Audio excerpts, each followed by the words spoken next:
Live from WRAL News Headquarters in Raleigh, your number one source for local news. WRAL News, coverage you can count on. And we're kicking things off feeling very comfortable this morning with dew points way down in the 50s. I'll show you how long we'll have this taste of fall. A 17-year-old escaped a juvenile detention facility where he's being held on a murder charge. He's back in custody now, but where officers found him 8 hours on the run. And St. Augustine's University students are back in class today, 2 weeks later than originally expected.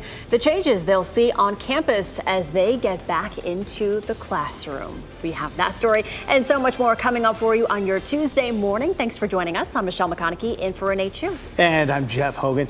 We appreciate you being here and your routine with us on a back to work Tuesday, back to school Tuesday. You're going to be rewarded here with how nice it is outside. Elizabeth Gardner in the WRAL Severe Weather Center right now. Yeah, check this out. We're taking a live look at downtown Raleigh, and you can see just a little hint of daylight there on the horizon. What a beautiful morning that we have in store. Right now it is 63 degrees and our dew point is 53.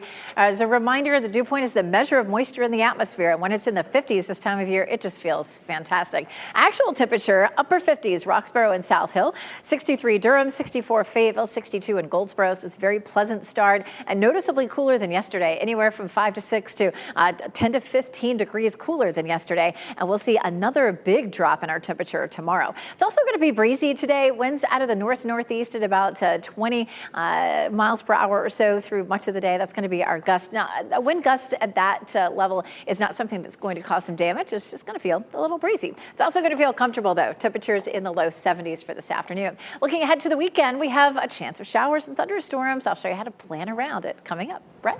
Thanks, Elizabeth. Let's take a look at traffic. It is Tuesday, 6:01 a.m. I'm Brett Neese here for Ken Smith this morning. Taking a look at traffic right now, green across the board, which is good news. Coming in from the Wendell area on I-87. We're looking good in both directions so far. Same goes for I-40 coming in from Johnston County. 440 at Glenwood Avenue. That is our live look here and free flowing in both directions on the Beltline. So far, so good this morning. I'll let you know if that changes. This morning, this 17-year-old who is facing a murder charge is back in custody right now after spending 8 hours on the run. Now, just before 11 o'clock last night, authorities announced the capture of Zane Cesnik. He had escaped a juvenile detention center earlier in the day.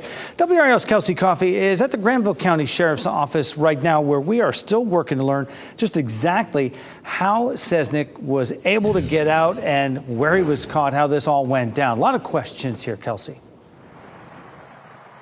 Jeff, that number one question this morning is how was he able to escape? Investigators here at the Granville County Sheriff's Office are working to piece all of this together. There's still a lot we don't know this morning, but here's what we do know. 17-year-old Zane Cesnik was recaptured around 10 o'clock last night after an 8-hour search. He was found at the intersection of Range Road and Roberts Chapel Road in Butner.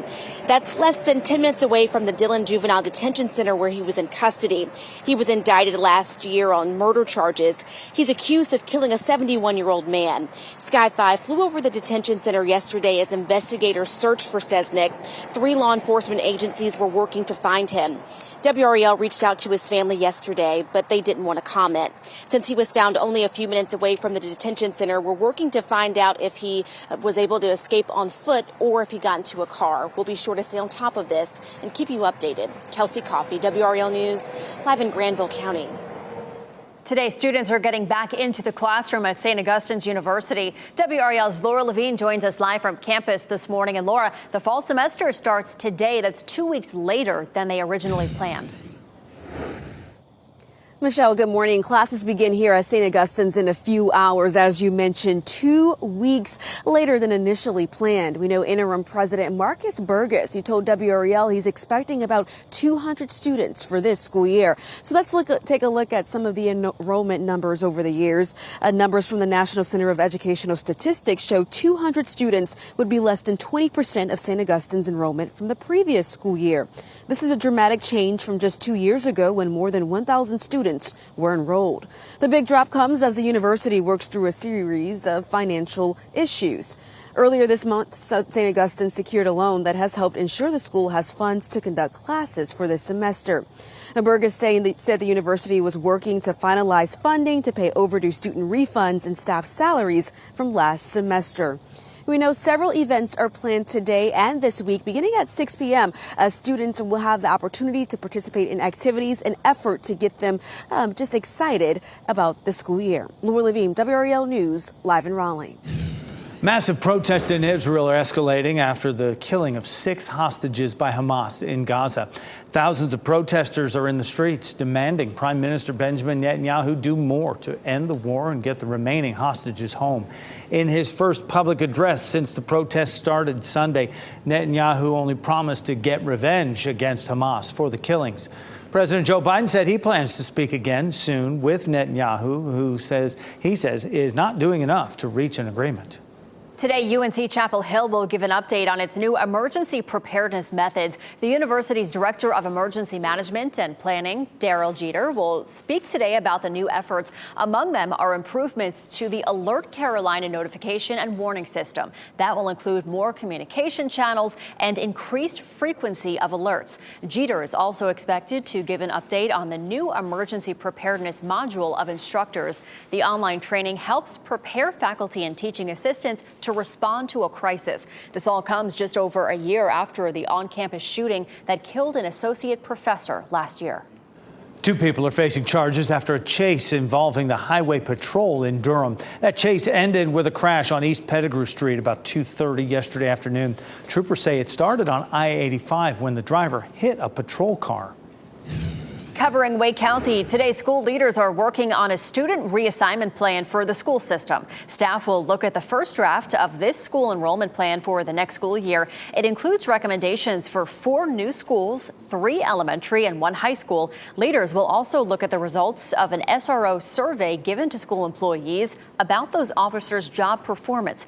It all gets started this afternoon at 2:30. 2 people have serious injuries after a crash in Sampson County. This happened around 3 yesterday afternoon on Hobbs Road near Roseboro. This is video from the WRAL breaking news tracker. It shows the damage to the pickup truck that was involved. We're working to find out the cause of that crash. Today, the Durham County Board of Elections will open its new facility. It's located on South Roxborough Street at the Shops of Hope Valley. The downtown office closed on Friday, and the renovated space will consolidate all of the board's operations into a single building. Only part of the building will open today. The full building will open by mid-October.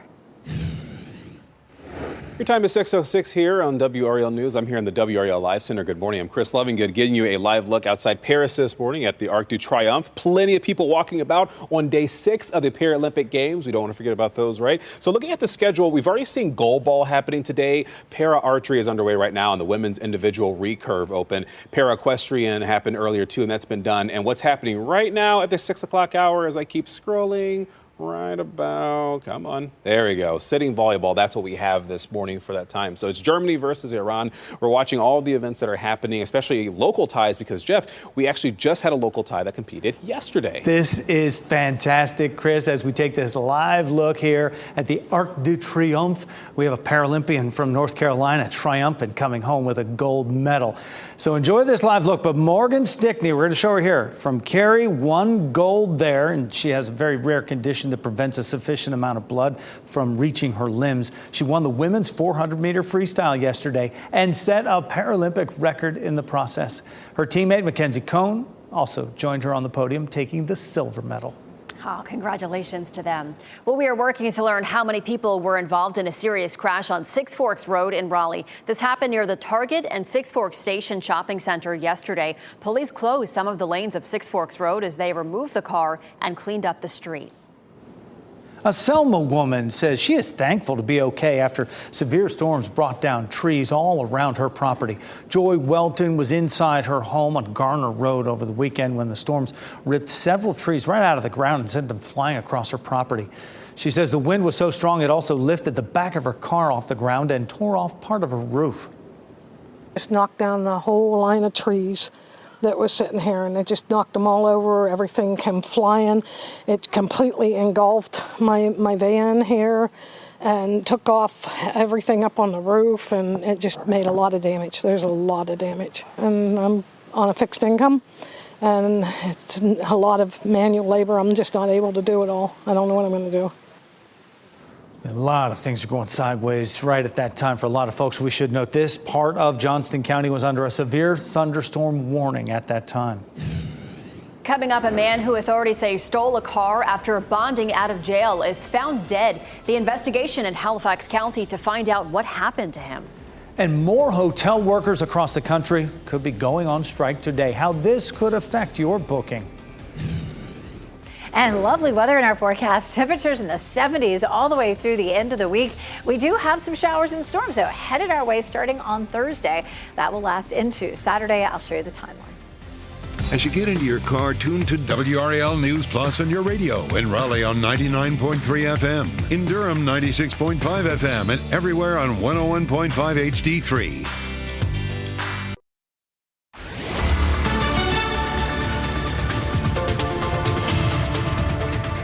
612, just a little daylight showing up there in Clinton. Skies are clear this morning and temperatures are feeling very comfortable. We take a look town by town. It is 63 in Rocky Mount, 64 in Goldsboro, 58 South Hill, 59 in Lewisburg, and 63 in Southern Pines. So we've seen a nice drop in our humidity and in our temperatures this morning.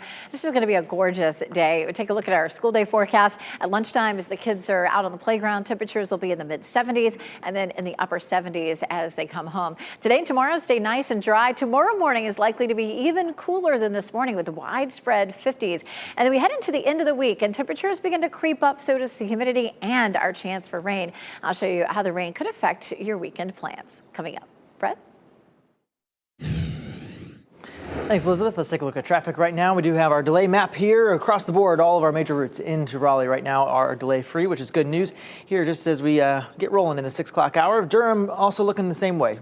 Free in both directions, green across the board, which is good news. We have our live look at 440 at Capitol Boulevard. You can see Capitol Boulevard right there on the side of our screen there, flowing in both directions on the Beltline. So far, so good this morning. Let's go over to WRAL's Michelle McConaughey. Michelle, an injured firefighter. Yeah, Brad, we're working to learn more about this, but a firefighter is hurt after working to put out a house fire in Apex. Crews were called to Minster Drive as strong storms moved through the area on Sunday night. Firefighters from Cary helped put out that fire. The injured firefighter was treated and released. No one else was hurt, but the cause is still under investigation.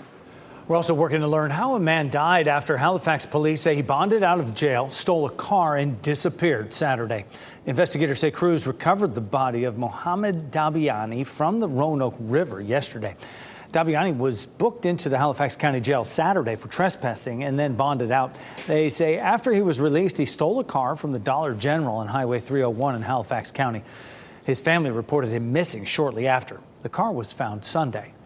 Students at a university in Wisconsin are mourning on their first day of class today after a shooting death of a national champion gymnast. 21-year-old Kara Welsh was a rising senior at the University of Wisconsin-Whitewater. Police say she was shot and killed in her off-campus apartment early Saturday morning.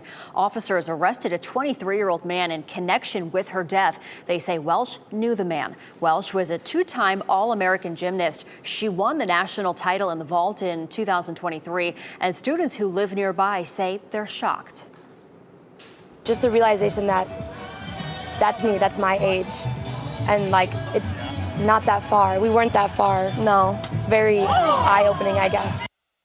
And her shooting death comes less than a week after a deadly shooting on another college campus. 21-year-old Andrea Rodriguez Avila was shot and killed in her dorm room at Rice University in Texas last week. If you have travel plans today, you'll want to be aware of this. More hotel workers across the country may go on strike today. Their strike is entering its third day, and it includes more than 10,000 Hilton, Marriott, and Hyatt employees. Their union says they may expand the strike to more cities today on what is expected to be the last day of it. Workers say pandemic-era cuts that are still in place at hotels are leaving them overworked and underpaid. Today, the group that owns PNC Arena will meet with Raleigh City Council and the Wake County Commission. Representatives from the Centennial Authority will give both boards an update about the $300 million PNC Arena enhancement project. Last month, we got our first look at what the arena could look like in the future. The new facility could include grab-and-go markets for food and retail and more parking. And renderings also featured a beer garden, a team store, and a VIP lobby. Renovation is expected to start next summer. The Raleigh City Council meeting is at 1 o'clock. The Wake County Commission meeting is at 5. The Philadelphia Eagles say they're trying to stop fake ads claiming the team is endorsing Kamala Harris for president. The counterfeit ads show Harris wearing an Eagles helmet. They also include a link to a real website the team set up to give nonpartisan information for people to get help on how to register to vote. The team says it hopes to get all the fake ads taken down by today. 6 people were stung by jellyfish on Oak Island this weekend. On Saturday, Oak Island fire officials posted this purple beach warning flag about dangerous fish or marine life in the water. They say 6 people were treated for stings consistent with a jellyfish. 6:17 the time right now. Beautiful sunrise behind me. A live look at downtown Raleigh. Elizabeth Gardner has another view over there, and to go right along with that beautiful sunrise, perfect temperatures out there. It feels so good out there. Of course, we had that front come through over the weekend, and now we're reaping the rewards. Nice, cool, dry air settling in over us for today, and that'll continue for the next few days. Pretty sunrise here in downtown Raleigh. Camera shaking just a little bit. It is going to be breezy but comfortable for it today. Our front that came through over the weekend sliding eastward and away from us, and high pressure that's sitting over the Great Lakes, rotating clockwise, is pushing in nice dry air behind it. Gradually, we'll start to see another system taking shape back to the west, swinging through Thursday, Friday, and Saturday, bringing us a chance of showers and thunderstorms. But over the last few days, the chances of rain have steadily dropped. It's not going to be a 0 chance, but we're not looking at a big all-day washout any day toward the end of the week. We take a live look at Wilson this morning, and as it gets a little bit brighter, you may start to be able to see the whirligigs a little bit better there. They're spinning around. We'll see winds gusting out of the northeast this afternoon up to around 20 miles per hour. That'll continue until around 4 or 5 o'clock this afternoon. 20-mile-per-hour winds are not anything that's going to cause any problems. You're just going to notice that it's breezy.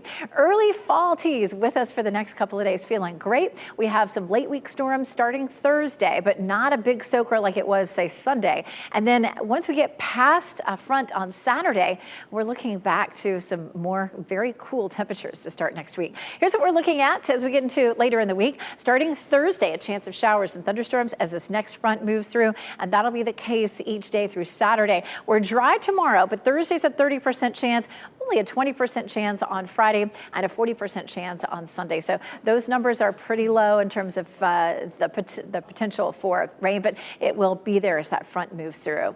Taking a look at remnants from the rain that we saw on Sunday, we're still looking at a minor flood stage on the Neuse River this morning. It's likely to drop later on. The biggest impact there is we tend to see some water on the Greenway right there in the town park by the Neuse River. 40% chance that we see a tropical system developing over the Yucatan Peninsula. 40% chance in the next 7 days there off the coast of Africa. Not a huge chance. We'll especially watch the one off the coast of Africa pretty closely. September is our most active month. A lot of those storms start in the Atlantic and swing up past the East Coast. It's been 2 weeks since we've seen a tropical system. Last time we saw Ernesto dissipating on 8/20, and so things are pretty quiet out there right now, which is wonderful, but we may start to see things developing a little bit more in the next week or so. Friday and Saturday, highs are back into the mid-80s, and then after that, we drop back down into the 70s and 80s again. Pretty nice weather out for us for the next week, really, Brett. It's the best weather. It's golfing weather. It's just being outside weather. It's absolutely a great time of year. Thanks, Elizabeth. Let's take a look at traffic now. And so far, so good. We're looking great out there on the roads. Green across the board. Not seeing any delays so far this morning here on your Tuesday morning. 540 looking good. Beltline looking good. And if you're using 40 between Durham and Raleigh, so far, so good. You have to get out to the airport. No delays out there either. This is US 1 at Walnut Street. If you're coming in from the Apex and Cary area, a few cars out there as you head into that construction zone there as you reach the Beltline. But so far, so good. Not seeing any delays out there. We'll continue to check in. All right, thanks, Brett. A state trooper is hurt after conducting a traffic stop. The altercation, authorities say, ended with the trooper and the driver both in the hospital. Also, 2 Marines were attacked on a street in Turkey. The group the U.S. Embassy says was behind this assault. And as we head to break, here are your winning lottery numbers. Good luck.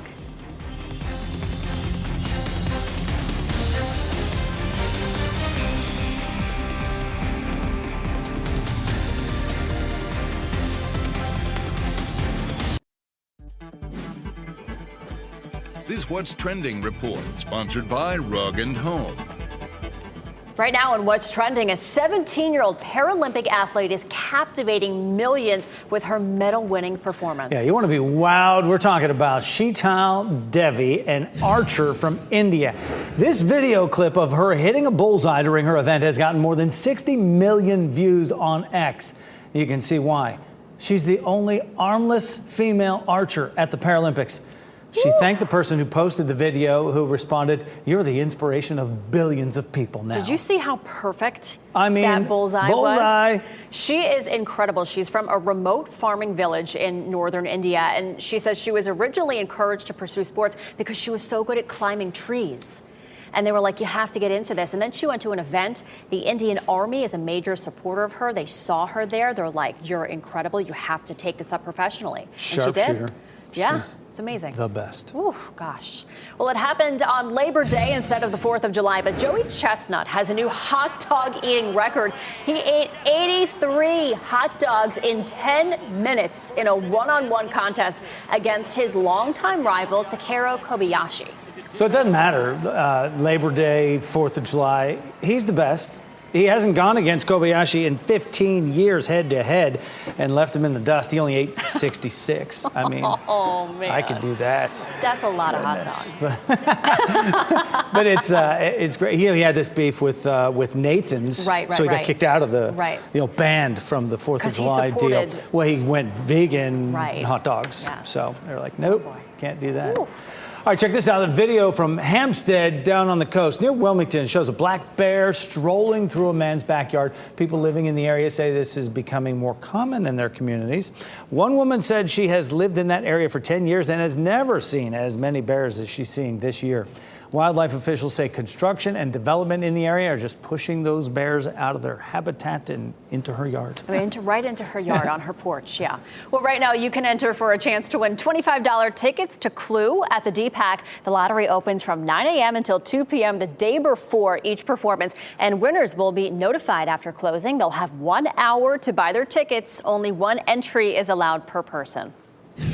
This morning, the 17-year-old who escaped a juvenile detention facility is back in custody. The capture ending a manhunt that had the community on high alert.